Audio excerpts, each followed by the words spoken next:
Hello friends, welcome to civil service paradise. हम शुरू करने जा रहे हैं ज्योग्राफी की क्लास। ज्योग्राफी में आपको सारे कॉन्सेप्ट क्लियर करवाए जाएंगे और कॉन्सेप्ट का इंपॉर्टेंस आप देख ही चुके हैं अभी 22 दिसंबर के पेपर में कि बिना कॉन्सेप्ट के कोई भी पेपर क्लियर करना बहुत मुश्किल हो जाएगा। अभी हाल में आरओ का पेपर होने वाला है। आरओ का पेपर हम फरवरी में भी देख चुके थे, कॉन्सेप्ट बेस्ड ही था। इसके बाद 22 दिसंबर को यूपी पीसीएस का पेपर हुआ, वो भी कॉन्सेप्ट बेस्ड ही था। अभी फिर से हो रहा है आरओ का पेपर, तो उसे अगर क्लियर करना है तो आपके कॉन्सेप्ट हर हाल में क्लियर होने चाहिए। तो ज्योग्राफी की क्लास हम शुरू कर रहे हैं और ज्योग्राफी की क्लास को हम 3 पार्ट्स में डिवाइड करके पढ़ेंगे। एक, हम इंडियन ज्योग्राफी पढ़ेंगे। दूसरी, हम फिजिकल ज्योग्राफी पढ़ेंगे। और तीसरी, हम वर्ल्ड ज्योग्राफी पढ़ेंगे। हम शुरू करने जा रहे हैं इंडियन ज्योग्राफी से। इसके बाद हम फिजिकल ज्योग्राफी और वर्ल्ड ज्योग्राफी एक साथ लगभग कंप्लीट करेंगे। तो चलिए शुरू करते हैं। पहला चैप्टर है इंट्रोडक्शन, यानी कि भारत का भौगोलिक परिचय। इंट्रोडक्शन वाले चैप्टर में कोई कॉन्सेप्ट नहीं है, कुछ फैक्ट्स हैं जिनको आप याद कर लीजिए ताकि आपके दिमाग में अच्छी तरह से इंडिया का एक ओवरव्यू बैठ जाए। तो चलिए शुरू करते हैं। वैदिक आर्यों का निवास स्थान क्या माना गया है? सिंधु घाटी माना गया है। सिंधु नदी को ईरानियों ने हिंदू नदी और भारत को क्या कहा है? हिंदुस्तान कहा है। यूनानियों ने सिंधु नदी को इंडस और भारत को क्या कहा है? इंडिया कहा है। अगर हम देखें कि भारत शब्द का सबसे पहले उल्लेख कहाँ मिलता है, तो वो हमें मिलता है पुराणों में। बौद्ध काल में भारत के क्षेत्र को क्या कहा गया? जम्बूद्वीप कहा गया। भारत की जो जलवायु है वो कैसी है? मानसूनी जलवायु है। और भारत का विस्तार जो है वो 2 कटिबंधों में पड़ता है। किस किस में? एक उष्ण कटिबंध में और एक उपोष्ण कटिबंध में। भारत की आकृति की बात करें तो आकृति कैसी है? चतुष्कोणीय है। अगर बात करते हैं हम क्षेत्रफल की, तो क्षेत्रफल कितना आ जाएगा? 3287 वर्ग किलोमीटर। 3287 वर्ग किलोमीटर। ये विश्व के कुल क्षेत्रफल का कितना है? 2.43% है। और भारत 7वां बड़ा देश है। भारत से बड़े जो 6 देश हैं वो कौन कौन से हैं? रूस, कनाडा, चीन, यूएसए, ब्राज़ील, ऑस्ट्रेलिया। इसके बाद आता है भारत का नंबर। अब इन 6 देशों को याद कैसे करें हम, या फिर इन देशों का क्रम कैसे याद करें? तो उसको याद करने का तरीका है RC क्यूबा। क्यूबा एक देश है, क्यूबा, ठीक है। क्यूबा एक देश है, तो हम इसको ऐसे याद कर लेते हैं कि RC क्यूबा। अब देखेंगे हम क्षेत्रीय विस्तार, मतलब भारत की लंबाई चौड़ाई कितनी है। अगर हम उत्तर से दक्षिण लंबाई की बात करें तो कितनी आ जाएगी? 3214 किलोमीटर। अगर पूर्व पश्चिम से हम देखें तो कितनी हो जाएगी? 2933 किलोमीटर। अब बात करते हैं हम इसके अक्षांशीय विस्तार का। तो भारत जो है वो पहले तो भूमध्य रेखा के उत्तर में स्थित है। मतलब देख लेते हैं एक बार कि भूमध्य रेखा के उत्तर में स्थित होने का क्या मतलब है। जैसे ये रहा ग्लोब, ये रही भूमध्य रेखा। भारत जो है वो यहाँ पर स्थित है, मतलब जस्ट इसके ऊपर, ये 0 डिग्री आ जाएगी। तो भारत भूमध्य रेखा के उत्तर में कितने अक्षांशों के बीच में है? 6 डिग्री 4 मिनट से लेकर 37 डिग्री 6 मिनट के बीच में है। और देशांतर की बात करें तो 68 डिग्री 7 मिनट से लेकर 97 डिग्री 25 मिनट पूर्वी देशांतरों के मध्य है। अगर हम इसकी बात करें कि टोटल अक्षांश और देशांतर का विस्तार, भारत में टोटल कितने अक्षांश और कितने देशांतर पड़ते हैं, तो अक्षांशीय विस्तार हो जाएगा 29 डिग्री 2 मिनट और देशांतरीय विस्तार हो जाएगा 29 डिग्री 18 मिनट। नेक्स्ट चलते हैं हम। 82.5 डिग्री पूर्वी देशांतर जो है वो भारत के लगभग मध्य भाग से गुजरता है। 82.5 डिग्री पूर्वी देशांतर, और ये कहाँ से गुजरेगा? इलाहाबाद के पास नैनी से गुजरता है। अगर हम बात करते हैं कि 82.5 डिग्री कितने राज्यों से गुजरता है, तो वो टोटल 5 राज्यों से है। पहला उत्तर प्रदेश, MP, छत्तीसगढ़, उड़ीसा, आंध्र प्रदेश। ये जो है 82.5 डिग्री पूर्वी देशांतर, ये ग्रीनविच समय से कितना 5.5 घंटे आगे चलता है। कितना घंटा आगे चलता है? 5.5 घंटा आगे चलता है। अब बात करते हैं हम कर्क रेखा की। कर्क रेखा जो है वो भारत के मध्य भाग से गुजरती है, और कर्क रेखा टोटल कितने राज्यों से गुजरती है? 8 राज्यों से।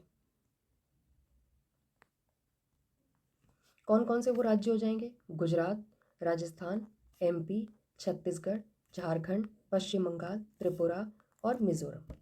इसको आप ना अपने मैप में ढंग से टिक कर लीजिए, एक लाइन खींच लीजिए कर्क रेखा की, और उन राज्यों को बार बार देखिए, आपको ये याद हो जाएंगे।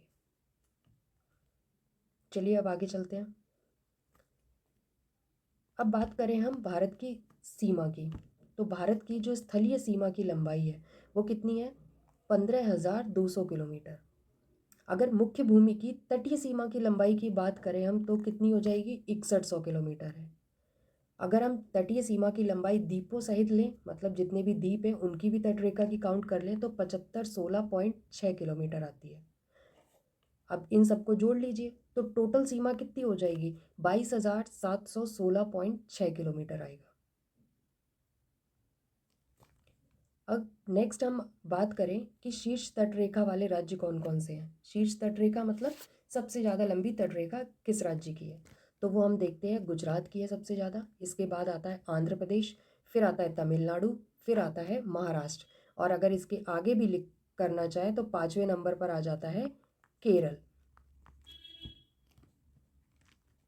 अब जब तटरेखा की बात हुई है तो यहाँ पर हम देख लेते हैं कि क्षेत्रफल सबसे ज़्यादा किसका है। क्षेत्रफल सबसे ज़्यादा राजस्थान का है, फिर एमपी का है, फिर महाराष्ट्र का है, फिर यूपी का है। यूपी जो है वो 4th नंबर पर आता है। यूपी किस नंबर पर आता है? 4th नंबर पर आता है। चलिए अब नेक्स्ट बात करते हैं। नेक्स्ट हम देखते हैं कि सबसे बड़ी सीमा रेखा वाले देश, मतलब सबसे ज़्यादा सीमा रेखा किन देशों से लगती है भारत की। जो सबसे लंबी सीमा रेखा है वो भारत किसके साथ बनाता है? बांग्लादेश के साथ बनाता है। दूसरे नंबर पर चाइना के साथ बनाता है। तीसरे नंबर पर पाकिस्तान के साथ है, फिर नेपाल के साथ है, फिर म्यांमार के साथ है, फिर भूटान के साथ है, और फिर अफगानिस्तान के साथ है। अगर हम इस क्रम को याद करना हो तो कैसे याद करेंगे? बचपन बचपन से MBA, बचपन से MBA याद कर लो, ये क्रम याद हो जाएगा आपको। चलिए अब नेक्स्ट देखते हैं। नेक्स्ट आता है कि देश के चतुर्दिक अंतिम सीमा बिंदु, मतलब चारों सीमा बिंदु कौन कौन से हैं भारत के। दक्षिण बिंदु की बात करें तो कौन सा आ जाता है दक्षिण बिंदु में? इंदिरा पॉइंट। इंदिरा पॉइंट कहाँ है? ग्रेट निकोबार में है। इंदिरा पॉइंट कहाँ है? ग्रेट निकोबार में है। इस इंदिरा पॉइंट को एक और पॉइंट लिख लीजिए यहाँ पे, इसे पिगमेलियन पिगमेलियन पिगमेलियन पॉइंट या फिर पार्सन पॉइंट, पिगमेलियन पॉइंट या फिर पार्सन पॉइंट कहते हैं। उत्तर की बात करें तो उत्तरी बिंदु कौन सा है? इंदिरा कोल हो जाएगा। उत्तरी बिंदु कौन सा होगा? इंदिरा कोल हो जाएगा, और ये कहाँ है? JNK में है। पश्चिम की बात करें तो गौर मोती गुजरात हो जाएगा। पूर्वोत्तर की बात करें, मतलब पूरब की तरफ की बात करें तो किबूती अरुणाचल प्रदेश आ जाएगा। अगर ये जो दक्षिण बिंदु है ये कहाँ है? ग्रेट निकोबार में, मतलब द्वीप भी इसमें काउंट हो रहे हैं। अगर हम मुख्य भूमि की दक्षिण सीमा की बात करें तो वो कन्याकुमारी हो जाएगा, तमिलनाडु में। अब नेक्स्ट हम देखते हैं कि भारत म्यांमार की सीमा निर्धारण कौन कौन करते हैं। कौन कौन है भारत म्यांमार की सीमा निर्धारण करने वाले? मिसमी, पटकोई, नागा और अराकान योमा पहाड़ियाँ। ठीक, चलिए अब नेक्स्ट देखते हैं। अब हमें देखना है कि अंतर्राष्ट्रीय सीमा वाले राज्य कौन कौन से हैं। अंतर्राष्ट्रीय सीमा वाले राज्य पहले तो हम देख लेते हैं कि इनकी संख्या कितनी है। टोटल है 18। कितने हैं टोटल अंतर्राष्ट्रीय सीमा वाले राज्य? टोटल है 18। अंतर्राष्ट्रीय सीमा जो है वो साझा करने वाले राज्य कौन कौन से आ जाएंगे। अब देखेंगे हम पाकिस्तान के साथ किस किस की सीमा लगती है। पाकिस्तान के साथ सीमा लगती है गुजरात की, राजस्थान की, पंजाब की, JNK की और लद्दाख की। अफ़गानिस्तान के साथ सिर्फ लद्दाख की लगती है। अफ़गानिस्तान सिर्फ लद्दाख को टच करता है हल्का सा। चीन के साथ देखें किस किस की सीमा लगती है। हिमाचल प्रदेश की लगती है, उत्तराखंड लगता है, सिक्किम है, अरुणाचल प्रदेश है और लद्दाख भी आता है। नेपाल के साथ यूपी, उत्तराखंड, बिहार, पश्चिम बंगाल, सिक्किम।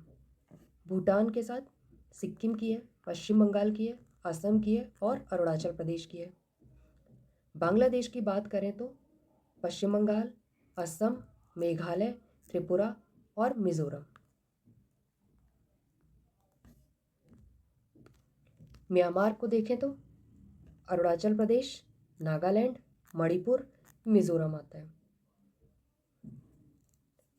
भारत में जो औसत समुद्र तल का मापन किया जाता है वो कहाँ से किया जाता है? चेन्नई से किया जाता है। कहाँ से किया जाता है? चेन्नई से किया जाता है। अब हम देखेंगे कि एक से अधिक देशों की सीमा स्पर्श करने वाले राज्य कौन कौन से हैं और कितने हैं। एक से अधिक देशों की सीमा स्पर्श करने वाले राज्यों की संख्या की बात करें तो टोटल 7 है। कितने हैं? 7 है। अब देख लेते हैं वो राज्य कौन कौन से हैं और किस किस देश की सीमा से स्पर्श कर रहे हैं। लद्दाख किसके साथ है? पाकिस्तान, अफगानिस्तान, चाइना। मिज़ोरम की बात करें तो मिज़ोरम बांग्लादेश के साथ और म्यांमार के साथ। असम की बात करें तो बांग्लादेश और भूटान के साथ सीमा बनाता है।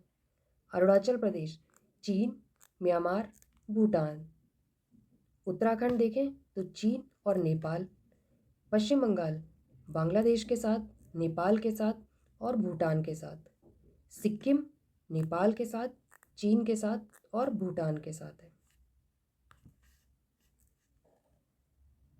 अब हम देखेंगे कि सबसे लंबी अंतर्राष्ट्रीय सीमा रेखा किसकी है। सबसे लंबी जो अंतर्राष्ट्रीय सीमा रेखा है वो किसकी है? बांग्लादेश की है। दूसरे नंबर पर चीन है और जो सबसे छोटी है वो किसकी है? अफगानिस्तान की है। और हम बता भी चुके हैं पहले कि अफगानिस्तान जो है वो लद्दाख को सिर्फ स्पर्श करता है। नेक्स्ट पॉइंट आता है कि राज्यों में सबसे लंबी सीमा रेखा किसकी है। तो सबसे लंबी आ जाएगी राज्यों में पश्चिम बंगाल की और त्रिपुरा की। अब देखते हैं हम कि तट रेखा से लगने वाले राज्य कौन कौन से हैं और कितने हैं। तट रेखा से लगने वाले राज्य जो हैं वो टोटल 9 हैं। कौन कौन से आ जाएंगे? गुजरात होगा, महाराष्ट्र होगा, गोवा हो जाएगा, कर्नाटक होगा, तमिलनाडु हो जाएगा, केरल, आंध्र प्रदेश, उड़ीसा और एक पश्चिम बंगाल आ जाएगा। नेक्स्ट चले हम देखें कुछ पॉइंट्स हैं, इन्हें देख लेते हैं। भारत का हृदय क्षेत्र किसको कहते हैं? गंगा के मैदान को कहते हैं। 3 महासागरों का संगम किसको कहा जाता है? कन्याकुमारी को कहा जाता है। क्यों कहा जाता है देख लेते हैं एक बार। ये रहा भारत, लगभग ऐसी शेप है। ये हिंद महासागर, यहाँ अरब सागर और यहाँ बंगाल की खाड़ी। लगभग यहाँ पर ये तीनों ही मिल रहे हैं। ठीक है, अब देखते हैं क्रीक किसको कहते हैं। क्रीक क्या होता है? महासागर का स्थल में घुसा हुआ एक संकीर्ण भाग क्या कहलाता है? क्रीक कहलाता है। महासागर अगर स्थल की तरफ घुस गया है अंदर एक पतली सी उसमें, तो उसको क्या कहा जाएगा? क्रीक कहा जाएगा। भारत जो है वो पृथ्वी के उत्तर पूर्वी गोलार्ध में स्थित है। कौन से गोलार्ध में है? उत्तर पूर्वी गोलार्ध में है। अब देखेंगे कि अरब सागर के तट पर स्थित कौन कौन से राज्य हैं। गुजरात है, महाराष्ट्र है, गोवा है, कर्नाटक है, केरल है। इधर देख लेते हैं बंगाल की खाड़ी की तरफ, तो कौन कौन से आ जाएंगे? तमिलनाडु, आंध्र प्रदेश, उड़ीसा और आंध्र प्रदेश फिर से आ गया है तो इसको छोड़ दीजिए।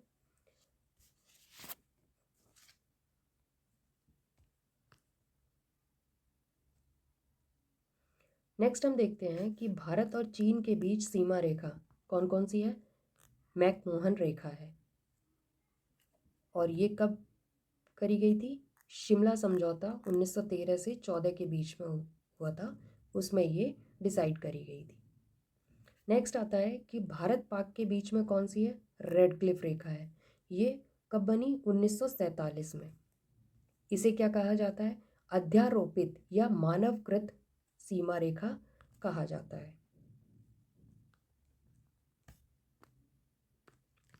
अब हम देखेंगे कि सबसे बड़े राज्य कौन कौन से हैं।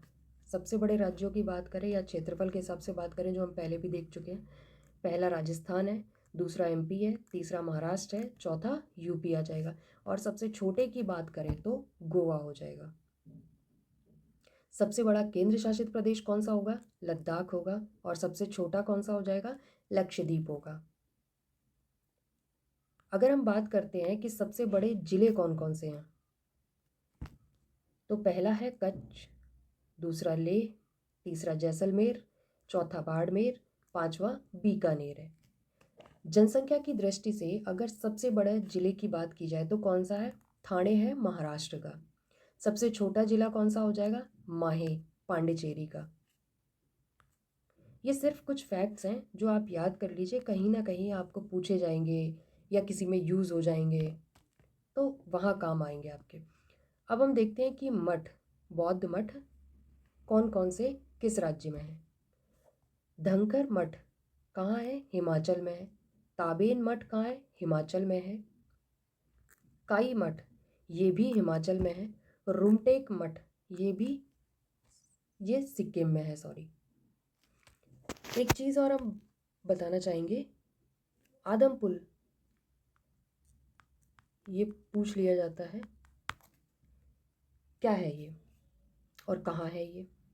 देखिए, ये रही भारत, यहाँ रहा श्रीलंका, यहाँ एक द्वीप है, यहाँ एक द्वीप है, ये तमिलनाडु है राज्य, ठीक है। इस द्वीप को क्या कहते हैं, पंबन द्वीप। और ये क्या है, तल्लई मनार, तल्लई मनार है। इस द्वीप पर यहाँ पर क्या है, धनुषकोडी स्थान है,